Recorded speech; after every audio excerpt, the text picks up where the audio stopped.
to the Thought Snob Podcast. I'm Paula Swope. Let's get snobby.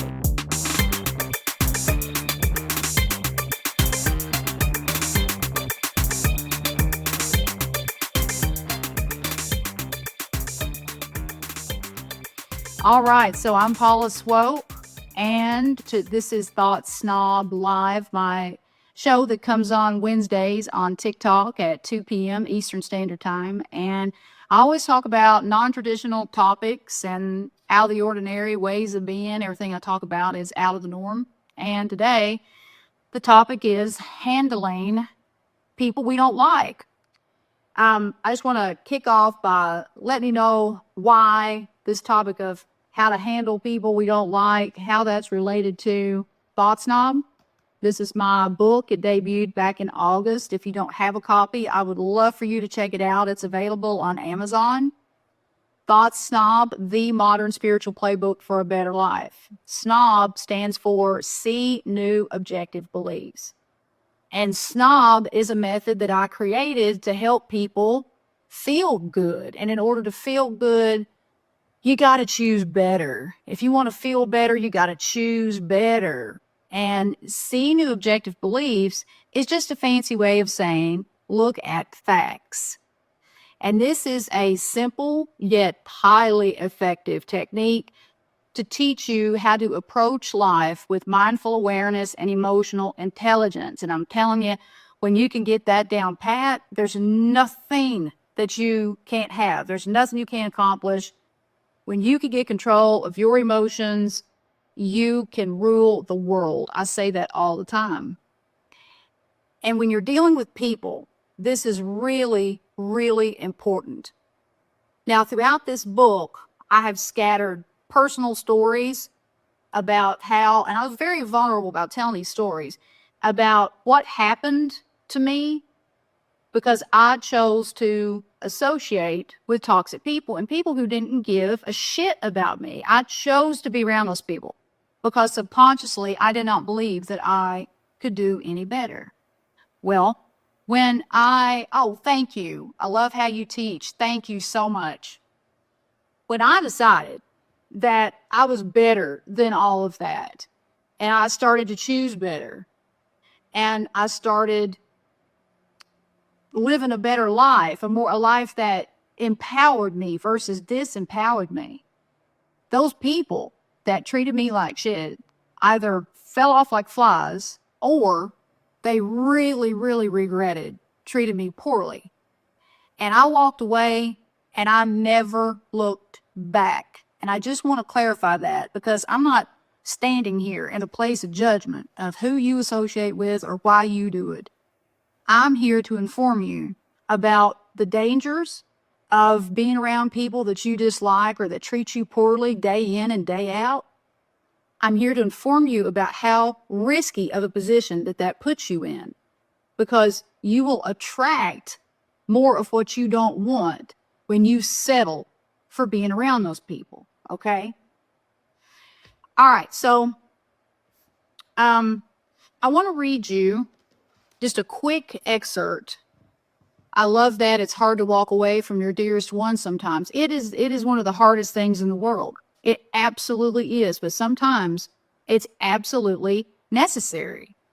And a lot of people will stick around family members because they feel like they're obligated to stick around those family members.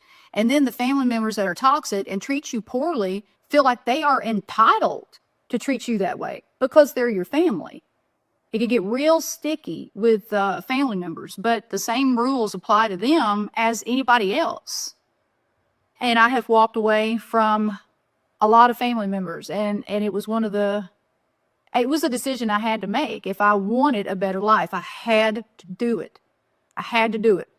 They were a source of drama and stress and pain and suffering, and I got to the point that I stopped choosing pain and suffering, and I chose peace and prosperity instead. And when you get a taste of that, peace and prosperity, you can't go back. You can never go back to toxic bullshit, okay? All right, I want to read you just a quick excerpt. It's just a few sentences from chapter 3 of my book. Data show that associating with toxic people and staying in relationships that make you unhappy and cause stress are as toxic to your health as fast food or hazardous waste. A negative relationship puts you at a higher risk of developing heart problems, such as a fatal heart attack, than those in healthy relationships. That's something else, right? So there's an even bigger picture here than just disliking someone or allowing someone to treat you like you're lesser than. I mean, anybody that makes you feel poorly, you want to find a way to get away from them. You want to keep them at a distance or find a way to just get away from them completely. Serious business. That makes sense. Apparently, women develop autoimmune diseases because of suppressed emotions. I talk about that in my book. I developed a rare bladder condition. I talk about this in the book called interstitial cystitis. It's commonly referred to as IC. And it's a rare, misunderstood condition. You know, the doctors will tell you there's no cure for it. I was diagnosed several years ago. I started having urinary issues, and I was like 18 for no apparent reason. Well, now I know. After I've studied the research, I know why I developed IC. It was because of abusive relationships. Women are at a higher risk for developing things like IC, autoimmune diseases, because of staying in abusive relationships for long periods of time. The first 30 years of my life, it was one abusive person after another. You are going to manifest physical illnesses if those emotions are not dealt with and processed, and you've got to get away from it. You can't heal where you're broken. You've got to get the fuck away from it or it will destroy you. Whew, I get real fired up about this. That's why I talk about it so much. Now, I am asymptomatic from IC, just so you know. And I talk about that in the book too. It's been a long, hard journey, but hey, it's all good now, thank God. All right, so what should a person do if they have to be around someone frequently that they strongly dislike? Vanessa, you got to hang in there with me today. She says, I have only had abusive relationships. You need to check out my book. It's available on Amazon. If you don't want to spend any money, that's okay. Listen to my podcast. It doesn't cost you one penny to listen to my podcast, the Thought Snob Podcast. A lot of resources. I've created a lot of resources for people like you because I used to be you. I know exactly what's going on, okay? All right, so what should you do if you have to frequently be around somebody that you don't like? When you're trying to navigate a situation with someone that you don't like, first, I want to make sure that you understand that it's okay not to like someone. I don't care if they are the most popular human being on the planet in your workplace or at your church or your country club or your AA meeting or in your family or whatever the case may be. You don't have to like them. If you don't like them, then you don't like them. Don't feel guilty about not liking someone. You can not like someone and still love everybody. And I'll get to that in a minute. Just don't ever feel guilty about disliking someone. Give yourself permission to not like everybody. My snob method, seeing to objective beliefs, is about looking at the facts. And the facts are, it is not even humanly possible to like everybody because we're all different. Not everybody is an energetic match for us. We have to choose our people, okay?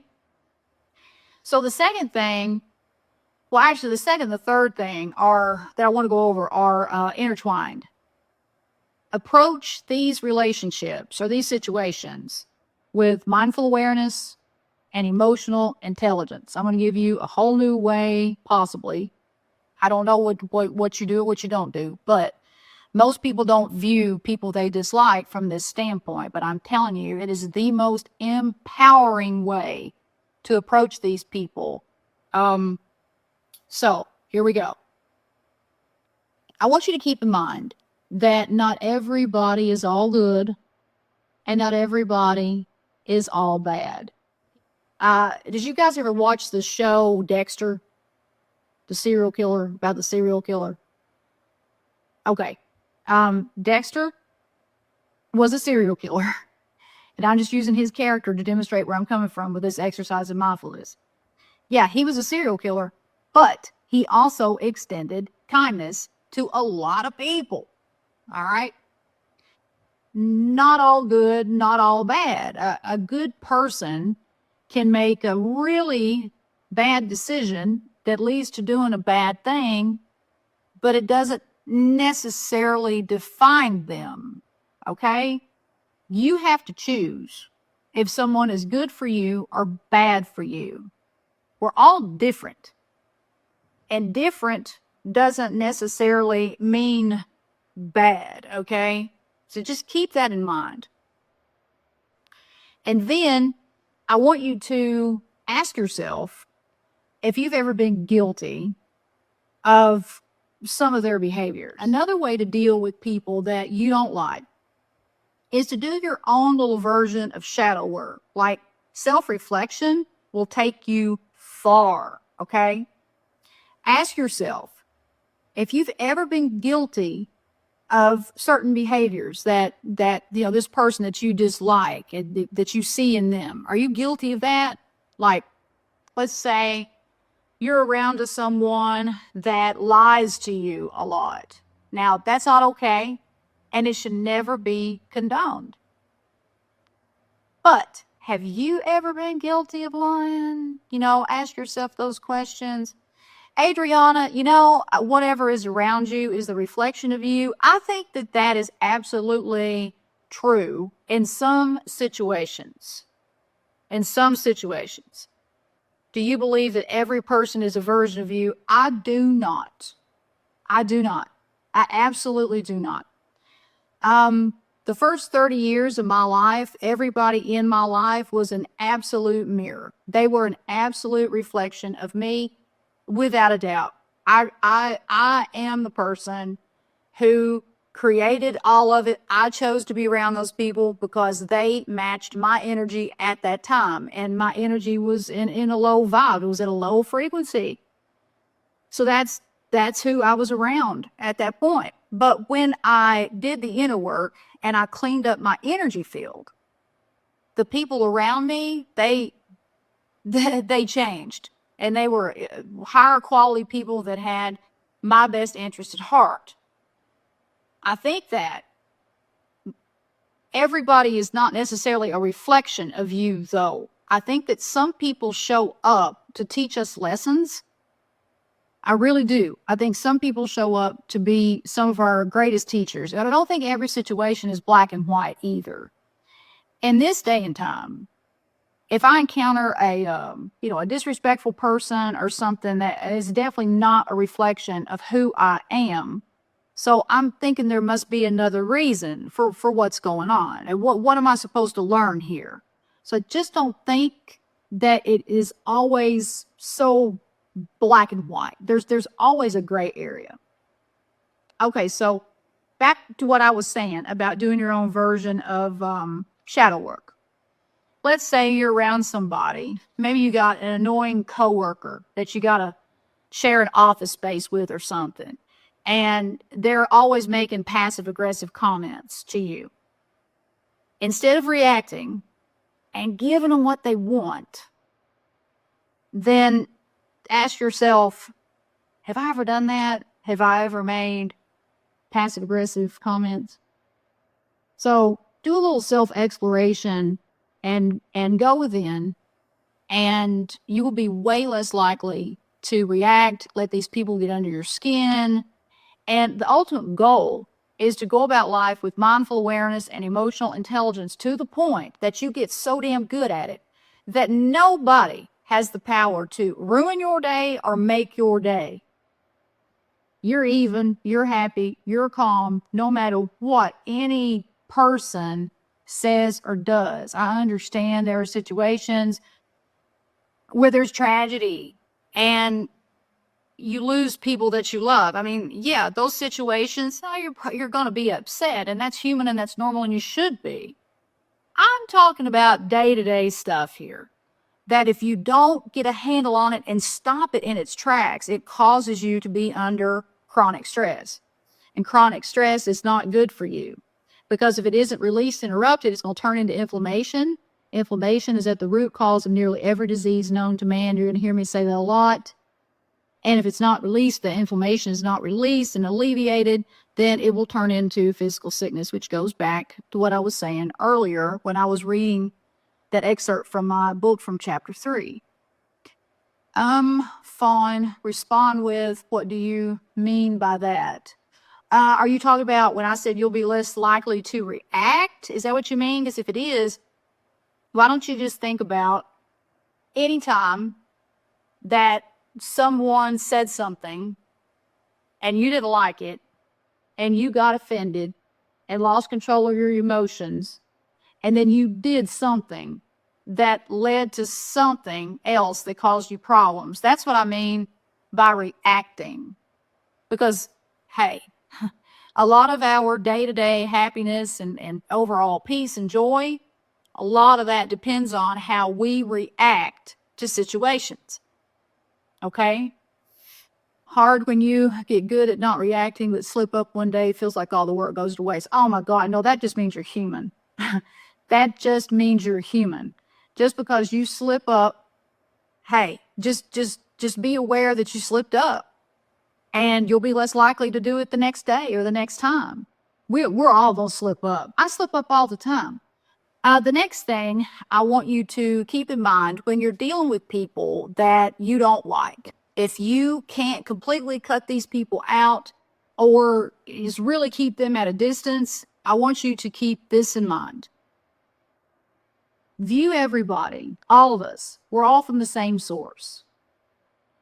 And when you start to see yourself as separate from another person, then you are going to be less likely to condemn them just because you don't like them, okay?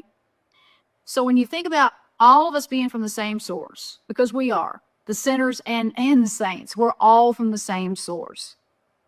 Think of our source as you look at the ocean. You know, the ocean's this big, ginormous source, okay? And within the ocean, there are little ripples and, waves, and no two waves are the same. They're like snowflakes. No two waves are the same. So view the ocean as our source, but those waves as our individual souls and personalities. Now, how could a wave, just because it's different, be wrong? Just think about it from that standpoint. All from the same source. Different, but not wrong. And when you see someone that you don't like as being from the same source as you, you'll realize that fighting with them is as useless as fighting with your own hands. Okay? It's a waste of energy.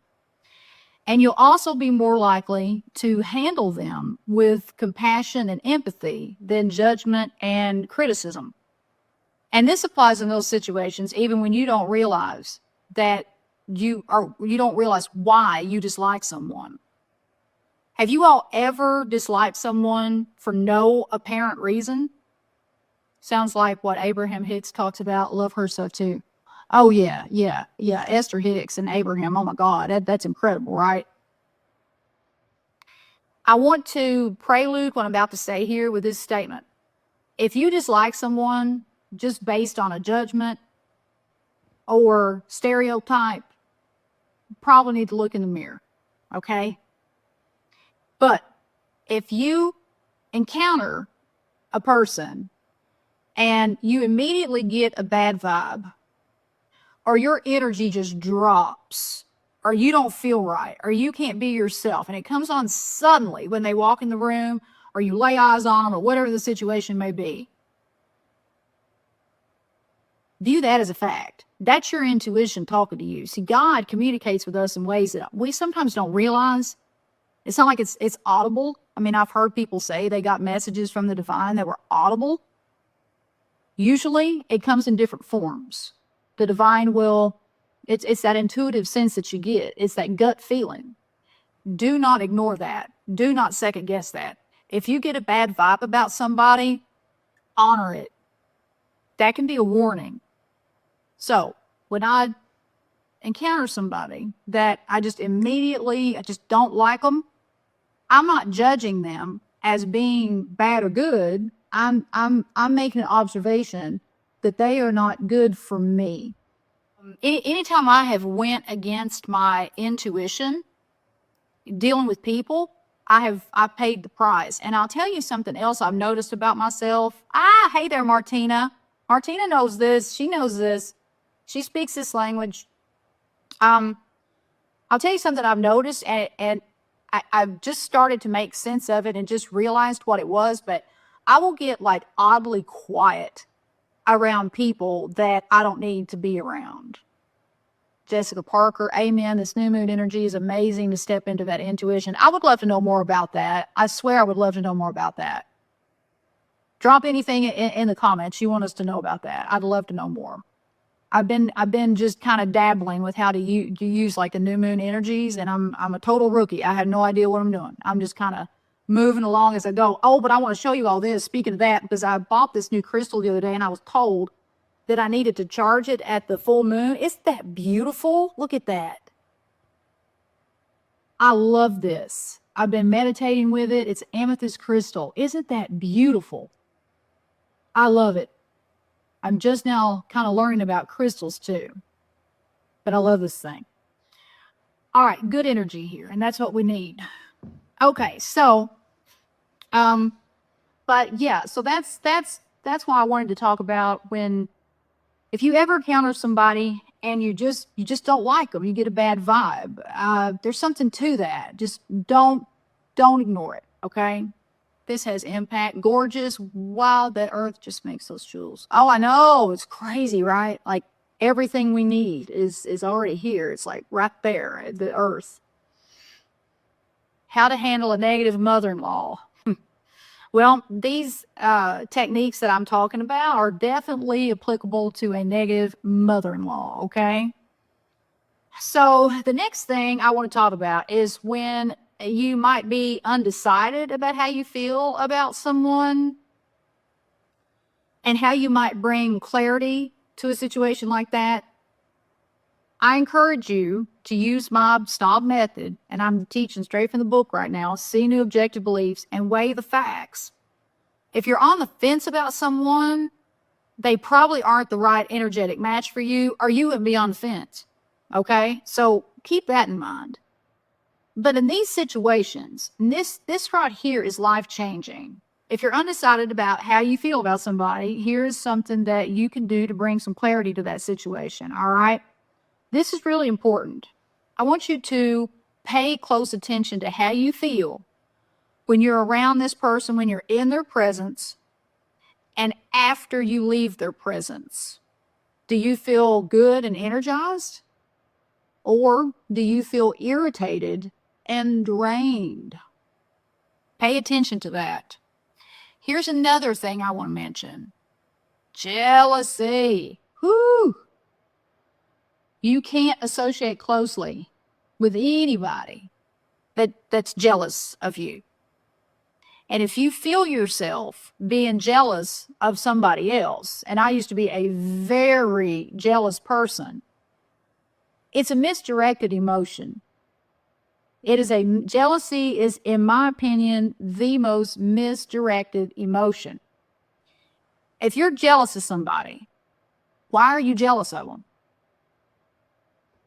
It's because they have something that you want, and maybe you feel like you can't get it. Well, when you view that person as being from the same source as you realize you're on equal playing ground. You're from the same source. So if they get that thing you want so badly, you can too. So why not use them as a mentor? They could be one of your greatest teachers. You don't have to like them, but you can watch them and you can learn. Okay? Jealousy is interchangeable with hate. It will eat you alive if you don't get a handle on it. If you don't get a handle on it, it'll get a handle on you. Jealousy is a low vibe emotion, and it can attract in some pretty nasty things that you don't want. But if you can look at it for what it really is, then you can channel it to serve you in a good way. Okay? Because again, if you don't get a handle on it, I don't get a handle on you. So I have one more thing I want to go over, and then I can take questions if you like. Okay? Last thing I want to cover is how to end relationships with people without it being like heated and super awkward. So it's like, how do you sever ties with people peacefully? I guess that'd be a good way to word it. So unfortunately, usually, if you get to the point that you want to sever ties with someone, it's because there has been an extended period of time where you've just been treated poorly and you're freaking sick of it, right? So my answer to this question might surprise you because it is way out of the norm, like way out of the norm. Envisioning. That's how you should approach this problem. I have solved so many problems with envisioning, and the efficacy of visualization is well documented in the scholarly literature. Brain studies show that thoughts produce the same mental instructions as actions. So if you don't know what to do, then don't do anything and take it up here. Take it up here, all right? Visualizing your life without this person in it is a powerful action to take to eliminate them from your life because you shift your focus onto what you want. You shift your focus onto a happier, healthier relationship and what your life's going to be like without this person in it. And when you start focusing on that sort of thing, you don't necessarily have to worry about how to sever the ties. Let the universe handle the dirty work for you. Seriously. If you go into some heated conversation with the wrong person, like in a really abusive, toxic person that don't give a damn about you and your well-being, you could put yourself in a really dangerous situation, and you don't have to do that. I understand. All relationships are different. If you're under the same roof with an abusive person, you're going to have to be very careful about getting out of that relationship if they don't want you to go. Envisioning, that's the way to go. Envision what you want to happen and envision your life without that person in it. And envision your life with a person that treats you well. And decide what you want before you go into those envisioning sessions. A best practice is to envision what you want like 15 minutes a day. And I have created so many guided visualizations that you can use and experiment with. They're free. Don't cost you a penny. They're on my website at paulaswope.com. They're on my YouTube channel. My name on YouTube is at Paula Swope. But all the links to all this stuff is in my link tree here on my profile on TikTok. So I'm easy to find. I actually created a guided visualization to help you eliminate a specific person from your life. I'm not joking. It's on YouTube. And it works, but you got to use it. You got to use it. You can't just do it one time. It's like you got to do it every day. It's like the repetition of the visualizations have cumulative effects. And that's when you reap benefits and your life starts to change. Because the more you visualize something, the more you believe that you had it. Okay? And you start to, build momentum around having something that you don't, technically have. You start to feel excited about it. And that's how you get your manifestations to take hold. So not only was all that I went over about dealing with people that you don't like, all of that was about mindful awareness and emotional intelligence, but it also circles around to manifestation. Because the quality of your your consistent emotions, thoughts, actions, words, that's what creates your physical reality. And if you've got a bunch of people around you that you don't like, well, you're not going to feel well. So you're not going to attract the good stuff. I just visited your YouTube. It says you have no content. It must be on the wrong page. I have tons of content on YouTube. My podcast is on YouTube as well, the Thought Snob Podcast. The link to my YouTube channel is in my link tree here on my profile. Okay. Anything you want to talk about handling people that you don't like? Martina, I just used your 15-minute meditation yesterday. You know, that's still everybody's favorite meditation. And I swear I recorded that before I had the fancy studio and all the sound equipment and all that stuff. And I did it off the fly. And it is still everybody's favorite meditation. I am imagining my manifestations about 5 minutes a day. Is that good? Every hour? Any time you spend on envisioning is good. Any time at all. Any time is better than nothing. The key is to stay in those visions until you start to conjure up the feelings that are associated with having what it is that you want so badly. Excitement. When you start to feel excitement, when you're envisioning over something that you don't have, that's when you know you are going to get it. And when you can conjure up that excitement, you're building that momentum, and that manifestation is going to take hold. Pooh, it will be with you at some point. And someone mentioned Abraham Hicks a little bit ago. Abraham Hicks is the person that introduced me to the 68-second theory about manifestation. It only takes 68 seconds for a manifestation to take hold. I also have a video about that on my YouTube channel. People are in the room are saying that my link tree is not taking them to my YouTube. I'm going to check that out as soon as we're done here. But you can search for me on YouTube at Paula Swope. My podcast is on YouTube too, the Thought Snob Podcast. But I got a video on YouTube and a video actually here on TikTok too about that theory about manifestation. It only takes 68 seconds for a manifestation to take hold. 68 seconds. If you can think about nothing but what you want for 68 seconds, then that manifestation is going to take hold. So any little bit of time you spend envisioning is better than nothing. It's just like meditation.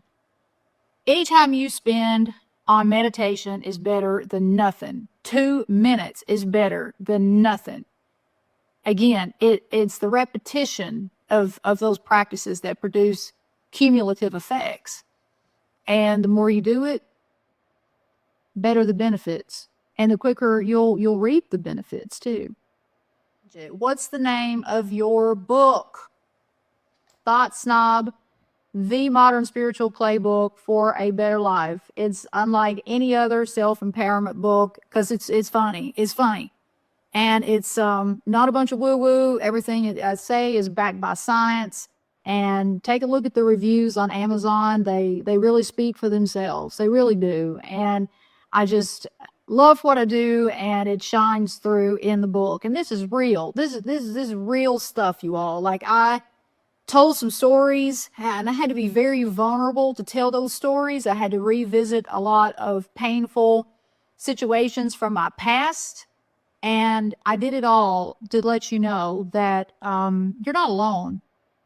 You're not alone. All of us encounter the devil at one point or another. All of us have trauma. It doesn't matter how you were raised, who you are, what you look like, where you're from, what color you are, fucking period. Everybody has trauma. And this book is about switching it, making the shift, choosing better, getting better, turning it all around. And by the time you're done with the practices in this book, the people who have treated you poorly, they'll wish they freaking hadn't done that. Okay? All right. I get fired up. Talking about this.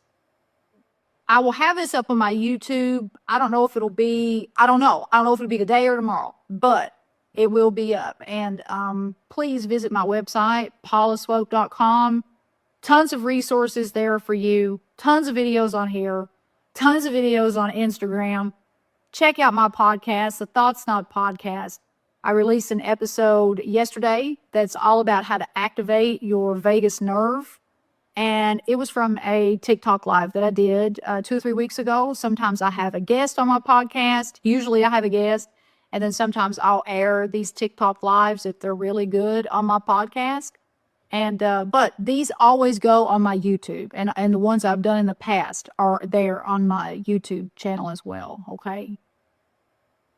All right, everybody. It was so good to do this today. I hope it was helpful, and I appreciate you being here. And I'll be back here live at 2 p.m. Eastern Standard Time this next Wednesday, right here on TikTok. And I have no idea what my topic is going to be. If you have any suggestions or you have something you want me to talk about specifically, just let me know. You can message me. You can email me at paula@paulaswope.com. I'm easy to find. I'm freaking everywhere. And I want you to be everywhere with me. And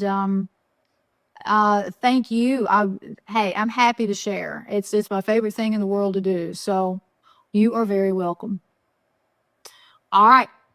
I will see you all soon. Make it a great day.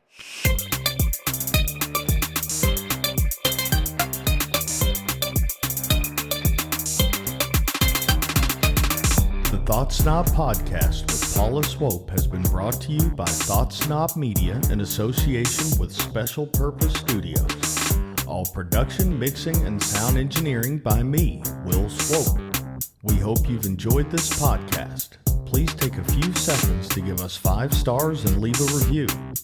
See you on the next Thought Snob Podcast with Paula Swope.